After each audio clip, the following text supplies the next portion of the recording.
Hello, কে? তপনদা, আমি সাকিব।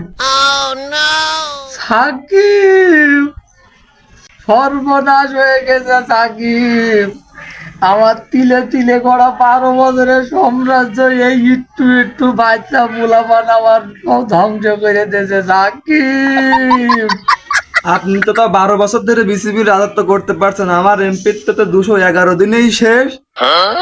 তুমি তো তাও খেলোয়াড় মানুষ, দেশে ফিরবা দুদিন পরে ফিরে আবার জাতীয় দলের হয়ে খেলা করবা।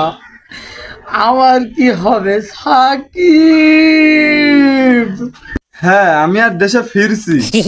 কিভাবে কি হয়ে গেল সাকিব?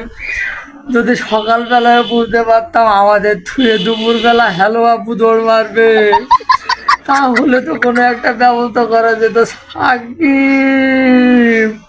এতদিন ধরে পোলাপানদের যে অ্যাটিটিউড দেখাইছি, এখন যদি আমি দেশে ফিরি, আমার ব্যাট বল স্টাম্প আমার পেছন দিয়েই ঢুকাইবেন। তোমার ওই কথাটাই তো সর্বনাশ করছে সাকিব। তুমি যে জিজ্ঞাসা করলে আপনি দেশের জন্য কি করছো, ওই পোলাগুলোই তো এখন দেশের জন্য আন্দোলন করে সরকার নামায় ফেলাইছে সাকিব। আমিও তো বুঝতে পারিনি পাপনদা, আমিও যদি বুঝতে পারতাম তাহলে ওই দিন কি আর ওই ছেলেটাকে বলতাম যে তুমিও দেশের জন্য কি করেছো। মাথায় থাকলেও কি আর না থাকলেও কি, আমাদের সবার প্রাণ প্রিয় আপা হ্যালো আপা তো আমাদের থুয়ে পালাই গেছে। সরি পাপনদা, আমি বুঝতে পারিনি।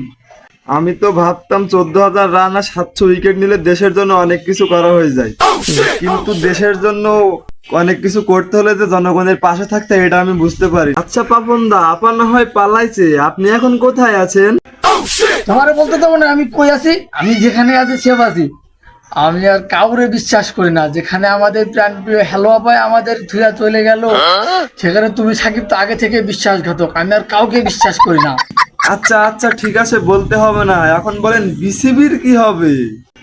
বিসিবিকে যে তেল আনতে, তুমি এখন বিসিবি নিয়ে আছো। আমি আমার জীবন বাঁচাতে পারলে বাঁচি, বিসিবির কি হবে এই প্রশ্ন করতে। এখন আমি আমার বিসি দুইটা বাঁচাইতে পারলেই হচ্ছে।